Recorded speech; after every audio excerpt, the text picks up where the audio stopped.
Hey everybody, welcome to another edition of The Daily here with Greg Lawless. I'm Nick Furshaw, starting off today with the CONCACAF Champions League. A good game on Wednesday night between the Seattle Sounders and Tigres down in Mexico. The odds against the Sounders in this one, really the first leg down in Mexico. We all know about the history in MLS teams in Mexico. The Sounders come home with a 1-0 loss, Greg. They were outplayed most of this match, but I gotta say, they'll probably take a 1-0 loss going back home. As you said right before we came on camera here, a 1-0 victory in some ways, or a 0-1 victory, if you will, because only going down 1-0 on the road in Mexico, that actually is a kind of a victory because now they come home to CenturyLink where they can apply all their pressure, their fans can come out there, and they have a huge home field advantage there.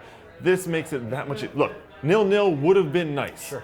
Didn't happen. They did a very good job of keeping them off the board, had a couple of close calls, but they did a great job. The one goal, it ends up happening, but now you're just one goal down coming home for the second leg next week. This is a 0-1 victory in many ways for Seattle. Outshot 18-3 in this game. Doesn't matter. Michael Sperning played very well. That's the kind of caliber goalkeeper that you can pull out these games down in Mexico or get a good result when you have a guy like that. Again, outshot 18-3, but they will take it. The return leg is on Tuesday up at CenturyLink Field on Fox Soccer, 10 p.m. Eastern.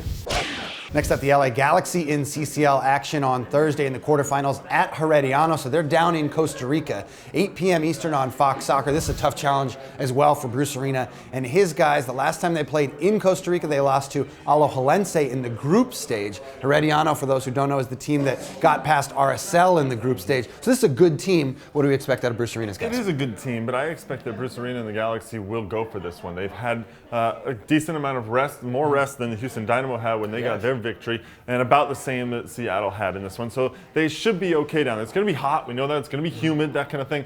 But this is a Galaxy team that I think is built to succeed in these types of situations. They know how to control the pace. They know how to bring the ball, sort of down, slow it down, and then go quickly with a counterattack. If Robbie Keane is up top, he obviously has the ability to hold the ball if they play it into him.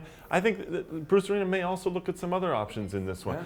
Jose Villarreal is back, so he could be in there. Jack McBean showed up very, very well for them in the group stages. Could he be in there as well? So some young guys maybe get some time in this one. An interesting challenge for the LA Galaxy. Again, 8 p.m. Eastern on Fox Soccer. You can catch all the complete coverage of the CONCACAF Champions League on MLSsoccer.com/CCL.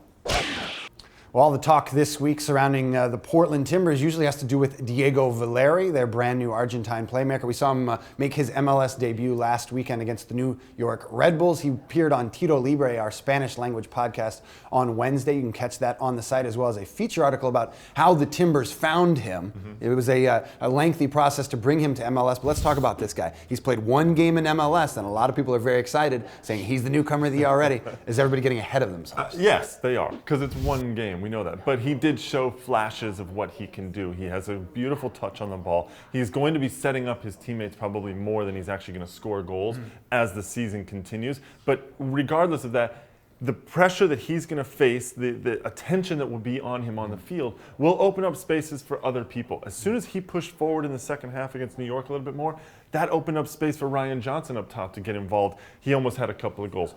Darlington Nagbe now has a little bit more of a chance to get involved in the attack. So that's one thing he will do. He will also set up a lot of people. Now, let's remember, it's only one game, and it was a home game. So he has not had to deal with the travel that's involved in playing in MLS, which is something that really can start to break down a lot of players in their first year in the league. So let's see how this goes over the season before we start throwing all these accolades at him, such as newcomer of the year. But he definitely has something. You mentioned all the good he did against New York Red Bulls. He also scored a goal in that one, a pretty magnificent goal. That is the current leader for the MLS goal of the week. Make sure you log on and vote.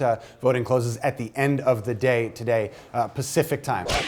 Well, one more thing before we go. We want to welcome former U.S. international and Chicago Fire and New England Revolution defender Cory Gibbs to the family here at MLSsoccer.com. Cory, what do you have for us this week? On Friday, check out the new top 5, where I'll be ranking the 5 new coaches in MLS. You probably can guess who I have at the bottom, but you're going to have to tune in tomorrow to see my full list.